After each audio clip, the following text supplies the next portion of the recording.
Dear students, on the behalf of Mahatma Gandhi Vidya Mandirs of Arts, Commerce and Science College, Malegaon City, at Department of Chemistry of this college, myself, Professor Rahmani Mudassir, welcome to you in TYBSc Analytical Chemistry.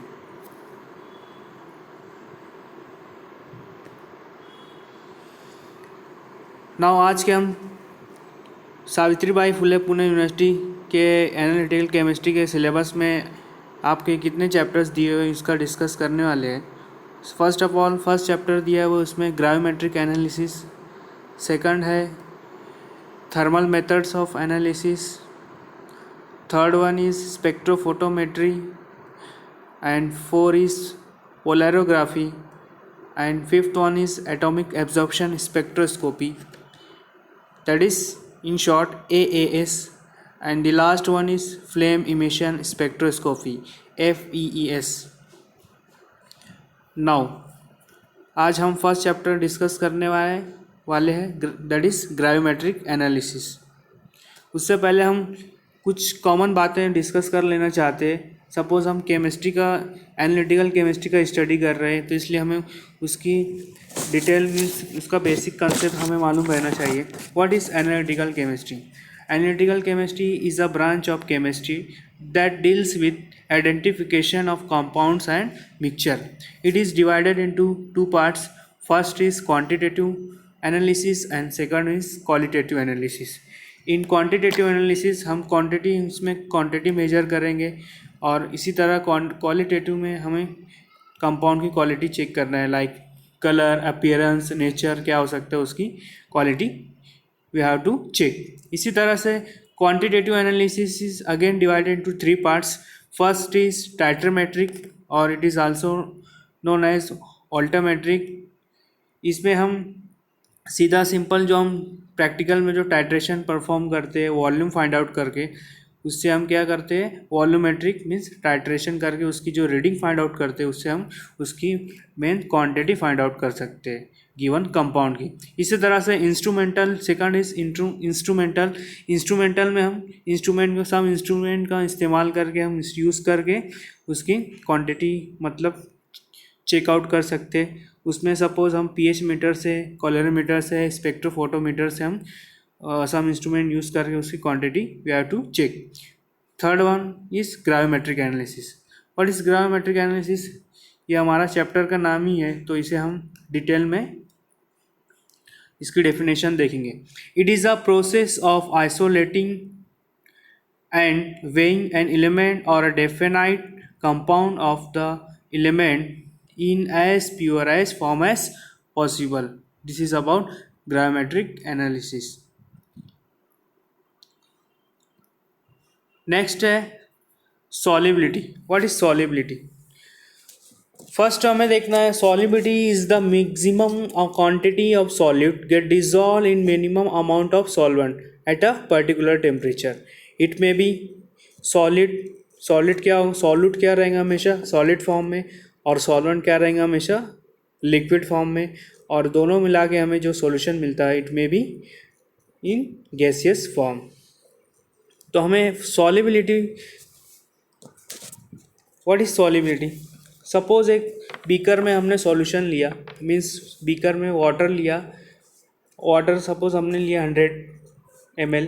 अब 100 ml में हमने some amount means कुछ sugar डाल दी उसमें. अब sugar डाल दिया हमने, शुगर डालने के बाद डिज़ोल्व किया, डिज़ोल्व हो जाएंगी, और वापस उसमें और ऐड किया हमने शुगर, फिर डिज़ोल्व हो जाएंगे. इसी तरह से नेक्स्ट टाइम हम किएंगे फिर डिज़ोल्व हो जाएगा. एक टाइम डिज़ोल्व करते करते एक ऐसी सिचुएशन आएगी कि जो हम उसमें जो शुगर डालते रहेंगे वो हमेशा क्या हो जाएगा, डिज़ोल्व नहीं होगा, नीचे की तरह डिपॉजिट होना शुरू हो जाएगा, नीचे जमना शुरू हो जाएगा. तो क्या ऐसा सॉल्यूशन जो रहेगा हमारा क्या रहेगा, वो saturated solution. This solution is called as saturated solution. Suppose हमने 100 ग्राम वाटर में 30 ग्राम सॉल्ट या शुगर डिज़ोल्व किया तो उसकी क्या हो गई, उसकी 30 gram of salt is dissolve in per 100 gram water. It is solubility of this compound. अगर एक चीज़ और हमें ध्यान देना है इसमें, सॉलिबिलिटी किस पे डिपेंड करती है, टेम्परेचर पर। अगर हमने टेम्परेचर उसका बढ़ा दिया तो क्या हो जाएगा, मीन्स हमारा लिक्विड जो भी सॉलिड फॉर्म मतलब सॉल्ट वगैरह जो ऐड कर रहे हो क्या हो जाएगा, वापस से टेम्परेचर बढ़ाने से अगेन डिज़ोल्व हो जाएगा। और इस एक दूसरी चीज़ इस पर भी डिपेंड करती है वॉल्यूम पर। अगर उसका वॉल्यूम बढ़ा दिया हमने 100 से 200 ml 1000 ml बढ़ा दिया तो क्या हो जाएंगे और डिज़ोल्व होना शुरू। It is depend on two, that is temperature and volume of the compound. Generally हम ये जो करते हो जहाँ 25 to 26 degree centigrade room temperature पे परफॉर्म करते, तो हमारा सॉल्युबिलिटी क्या है, solubility is the maximum quantity of solute get dissolve in minimum amount of solvent at a particular temperature. Means particular temperature पे जो कितने अमाउंट में हम उसमें डिजॉल्व कर रहे हैं वही उसकी क्या रहेगी, solubility. Now next is solubility product. It is denoted by KSP.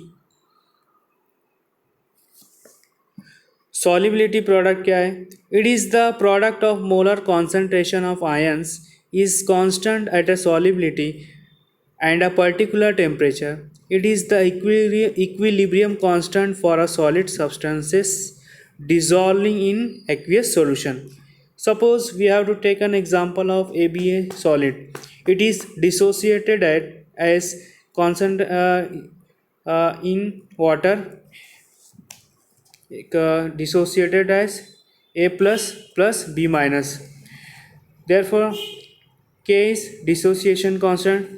It में भी इसको कैसे लिखेंगे हम, जो रिएक्टेंट की वैल्यू है concentration of A plus into जो प्रोडक्ट की वैल्यू है concentration of A plus into concentration of B minus divided by concentration of reactant क्या है, concentration of A B. Therefore K into K dash क्या है हमारा, concentration of A B. Means जो हमने वाटर में जितना डिज़ोल्व किया है, डिज़ोल्व करने बाद जितना ऐड करते जा रहे हो नीचे हमें जो डिपॉजिट होना शुरू हो गई थी वो क्वांटिटी वो क्या हो गई हमारी, कांस्टेंट। उस वैल्यू हमेशा क्या हो जाएंगी, कांस्टेंट, मीन्स कांस्टेंट रहेंगी वो। तो उसकी वैल्यू को क्या करेंगे हम, उसका नाम दिया हमने के डैश।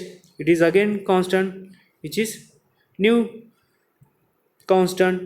देयरफॉर के इज़ कॉन्सेंट्रेशन ऑफ अनडिजॉल्व्ड सॉल्ट, मतलब जो नीचे डिपॉजिट होना शुरू हो गया था वो क्या हो गया, अनडिजॉल्व्ड सॉल्ट, दैट इज़ के डैश। देयरफॉर केएसपी इक्वेशन क्या हो जाएंगी, KSP is equal to concentration of A plus into concentration of B minus. Next, some examples of solubility product. First है हमारा उसमें magnesium fluoride. It is dissociated at Mg2 plus 2F minus. KSP equation क्या हो जाएंगी, KSP is equal to concentration of Mg2 plus into concentration of fluoride minus ion raise to 2. अब देखो first equation में हमें दिया यहाँ पर मल्टीप्लाई बाय 2 है तो हमने क्या लिया यहाँ पर स्क्वायर में 2. अगर यहाँ पर 3 होता तो हम लेते हैं यहाँ पर रेज टू पे 3. इसी तरह से नेक्स्ट है हमारा silver chromate. It is dissociated at 2Ag plus CrO4 2 minus. Therefore its solubility equation is KSP is equal to concentration of Ag plus bracket square into concentration of Cr4 2 minus. अब देखिए यहाँ पर 2 से multiply है यहाँ पर, इसलिए हमने क्या लिया square. Next silver chloride. It is dissociated as concentration of Ag plus Cl minus. Its KSP equation is concentration of Ag plus into concentration of Cl minus. Next है barium sulfate. It is barium sulfate. It is dissociated as concentration of Ba2 plus into plus concentration of SO4 minus. its KSP equation is concentration of Ba2 plus into concentration of sulfate ion SO4 2 minus. Next one is silver chromate. It is dissociated as 2Ag plus plus CrO4 2 minus. Its KSP equation is Ag plus plus raised to 2 into chromate ion. Next one is calcium phosphate. It is dissociated at Ca2 plus plus PO4 3 minus. its KSP equation is concentration of Ca2 plus. अब देखिए equation में क्या दिया, यहाँ से multiply 3 है इसलिए हमने क्या लिया यहाँ पर क्यूब, और यहाँ पर क्या था 2 इसलिए हमने यहाँ पर लिया स्क्वायर, फॉस्फेट का square. This is about example of solubility product. आपको यूनिवर्सिटी एग्ज़ाम में 1 मार्क्स के लिए इनमें से कोई भी एक इक्वेशन KSP इक्वेशन लिखने के लिए पूछी जा सकती है. Now next, significance of solubility product. अब क्या क्या सिग्निफिकेंस हम देखते हैं. First of all ionic product, IP is ionic product and SP is solubility product. Therefore KSP equation क्या है, हमने ऑलरेडी लिखा है general equation. Concentration of KSP equation is concentration of A plus into concentration of B minus. Now first condition, ionic product is smaller than solubility product. The solution is unsaturated and no precipitation takes place. Means saturate solution क्या रहेगा, unsaturated, और PPT क्या आएंगी उसमें, know takes place, PPT नहीं आएगी. अब देखिए second condition, ionic product is equal to solubility product. If ionic product is equal to solubility product, solution is saturated, और कंडीशन क्या रहेंगे हमारी, नो पीपीटी ऑकर. इसी तरह से थर्ड कंडीशन है, ionic product is greater than solubility product. If ionic product is greater than solubility product, the solution is super saturated and precipitation occur और precipitation takes place. इसमें PPT आएगी. देखिए जो 2 test tube दिख रही है आपको यहाँ पर, इसमें दोनों में पीपीटी आई हुई है. Means solution is super saturated and PPT will takes place. Now next one is common ion effect. What is common ion effect? Common ion effect की डेफिनेशन क्या है. Common ion effect describe the effect on decrease in solubility of solute on equilibrium that occurs when one of the common ion contained in the solution is added to a solution. For example, हम example लेते हैं, acidic acid is dissociated as, कैसा dissociate होगा, acetate ion into H plus ion. After some time equilibrium is achieved, यानी solution ये सब क्या हो जाएगा, after some time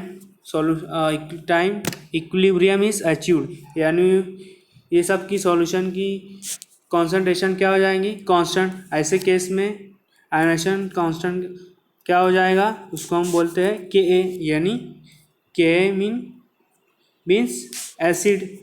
it is dissociation constant for acid. Ka it is dissociation constant for acid. कुछ ऐसी वैल्यू होती है इसकी, उसको हम ऐसे लिखते हैं Ka is equal to concentration of product. जो न्यूमरेटर में होता है उसको हम divided by concentration of reactant जो है हमारा एसिड एजेंट, हम इसको डिनोमिनेटर में लेते हैं. ये वैल्यू डिनोमिनेटर में होती है Ka की वैल्यू. अब मान लीजिए कि इस इक्वेशन को हम डिस्टर्ब करते हैं. इस इक्वेशन को हम CH3COH मीन्स एसिटिक एसिड, इस इक्वेशन को हम डिस्टर्ब करते हैं, यानी उसमें एक पर्टिकुलर सॉल्यूशन में strong acid means strong acid क्या हम सोडियम एसीटेट को डालते हैं। अब हम सोडियम एसीटेट को डालते हैं एज अ स्ट्रॉन्ग एसिड, ये रिएक्शन में इक्वेशन इक्वल ना होकर पूरा के पूरा डिसोसिएट हो जाएगा। कैसे डिसोसिएट होगा? डिसोसिएट कैसे होगा? CH3COO minus plus Na plus और क्या प्रोवाइड करेगा? डिस एसीटेट आयन के साथ Na प्लस प्रोवाइड करेगा। अगर आप ध्यान दें इसमें एसीटेट आयन यहाँ डोनेट किया है यहाँ पर एसीटेट, जो कि ऑलरेडी हमारे एसिटिक एसिड में प्रेजेंट था, पहले से भी सॉल्यूशन में मौजूद था, यानी दोनों आयन क्या हो गया? कॉमन आयन्स हो गए। इसके कारण क्या होगा? CH3CO माइनस के यहाँ आने की वजह से एसिडेट आयन की कॉन्सेंट्रेशन क्या हो गई? सॉल्यूशन में बढ़ गई। तो आपने देखा कॉमन आयन की वजह से एसिडेट आयन की कॉन्सेंट्रेशन सॉल्यूशन में बढ़ गई। अगर कॉन्सेंट्रेशन ऑफ एसिडेट आयन की कॉन्सेंट्रेशन सॉल्यूशन में इंक्रीज हो गई तो न्यूमरेटर वाली वैल्यू क्या हो जाएगी? इंक्रीज हो गई। अब देखिए इसमें कॉन्सेंट्रेशन ऑफ एसिटेट आयन और कॉन्सेंट्रेशन ऑफ एसिटिक एसिड में कॉन्सेंट्रेशन ऑफ एसिड आयन दोनों क्या हो गई? कॉमन होने से न्यूमरेटर की वैल्यू क्या हो गई? इंक्रीज हो गई। अब न्यूमरेटर वाली टर्म इंक्रीज हो जाएगी। अगर न्यूमरेटर वाली टर्म इंक्रीज हो गई तो रिएक्शन का कोशंट, रिएक्शन कोएफिशिएंट जो होता है उसकी वैल्यू क्या हो जाएगी? इंक्रीज हो जाएगी। यानी जो इक्वेशन का कॉन्सेंट्रेशन है Ka, इसकी वैल्यू उससे ज़्यादा हो जाएगी, इससे ज़्यादा हो जाएगी। जैसा कि आप जानते हैं इक्विलिब्रियम कांस्टेंट जो होता है वो मेंटेन रहता है, वो फिक्स रहता है, इसकी वैल्यू चेंज नहीं हो सकती। इसलिए after some time equilibrium will be achieved, this value remains constant, means इसकी वैल्यू आपस से क्या हो जाएगी? कांस्टेंट। अब ये वैल्यू मेंटेन करने के लिए न्यूमरेटर जो बढ़ गया था एसिडेट के कॉन्सेंट्रेशन के बढ़ने की वजह से, उसे हमें क्या करना होगा? घटाना होगा। अब न्यूमरेटर की वैल्यू कैसे घट सकती है? अब न्यूमरेटर की वैल्यू तभी घटेगी अगर रिएक्शन किस में जाएगी? रिएक्शन अगर बैकवर्ड में जाएंगी मीन्स रिवर्स जाएंगी तो न्यूमरेटर की वैल्यू क्या हो जाएगी?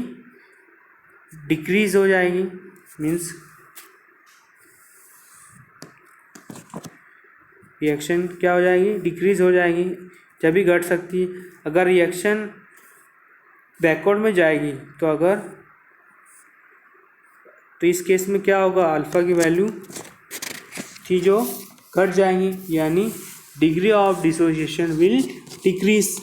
अल्फ़ा की वैल्यू कम होने से जो फिक्स फाइनल केस आएंगे एसिडेट आयन के और H प्लस के, वो डिक्रीज होकर K की वैल्यू क्या करेंगे? कांस्टेंट मेंटेन करेंगे। तो आपने देखा इस केस में कॉमन आयन के होने की वजह से ली चार्लियस प्रिंसिपल मीन्स LCP का एप्लीकेशन हुआ और रिएक्शन बैकवर्ड में हुई, जिसका डिग्री ऑफ आयनाइजेशन क्या हो गई? लेस हो गई। इसी चीज़ को हम नाम देते हैं कॉमन आयन, यानी कॉमन आयन के प्रेजेंस से आने से सॉल्यूशन का डिग्री ऑफ डिसोसिएशन का डिक्रीज होने को हम बोलते हैं common ion effect. It is known as common ion effect. Therefore its definition is the common ion effect describes the effect on decrease in solubility of solute and on equilibrium that occurs when one of the common ion contained in the solution is added to a solution. Now next है condition for good precipitation. Which condition for, अब conditions क्या क्या है हमारी good PPT आने के लिए? हमारी फर्स्ट है उसमें precipitation should be in dilute solution. PPT किस में आना चाहिए? हमेशा डाइल्यूट सॉल्यूशन में। कॉन्सेंट्रेशन सॉल्यूशन में तो जनरली पीपीटी आ ही जाती है, कमाल तो जब होगा जब precipitation should be in dilute solution. Now next one is reagent should be added slowly with constant study. Reagent हमेशा स्लोली ऐड करना है, विथ कांस्टेंट स्टर करते हुए ही ऐड करना चाहिए. Now next, the precipitation is carried out in warm solution. PPT किस में आना चाहिए? Warm solution means hot solution में आना चाहिए. कोल्ड सॉल्यूशन में कूल करने वास्ते तो पीपीटी आ ही जाती है generally. Next one, the precipitate should be digested. PPT हमेशा क्या हो जाना चाहिए? डाइजेस्ट. सपोज हमारे पीपीटी आई है, उसको हम डाइजेस्ट करना है, मीन्स हम कुछ सम ऐसा सुटेबल सॉल्वेंट यूज़ करके हम उसको डाइजेस्ट कर सकते हैं. फिर वापस से हम उसको कूल करेंगे तो हमारी जो पीपीटी आएंगी वो क्या रहेंगी? वो प्योर पीपीटी रहेंगी. It is a pure PPT. Generally हम रिक्रिस्टलाइजेशन जब ऑर्गेनिक प्रिपरेशन के जो प्रैक्टिकल्स परफॉर्म करते हैं तो उसमें पीपीटी ये डाइजेस्ट करके इथेनॉल यूज़ किया जाता है हमारा. ठीक है. नाउ नेक्स्ट है, the precipitate should be washed with proper dilute solution. PPT हमेशा किससे वॉश करना है? प्रॉपर डाइल्यूट सॉल्यूशन से, मीन्स डाइल्यूट सॉल्यूशन ही यूज़ करना है. Next one, reprecipitation should be done in suitable solvent. Reprecipitation मतलब रिक्रिस्टलाइजेशन हम जनरली ऑर्गेनिक केमिस्ट्री के प्रैक्टिकल में करते हैं. किसका यूज़ करके? हम क्रिस्टलाइजेशन कर इथेनॉल का यूज़ करके हम पीपीटी वापस से हम फॉर्म कर सकते हैं. Thank you. आई होप आप लोगों को ये वीडियो समझ में आई होगी. Thank you very much.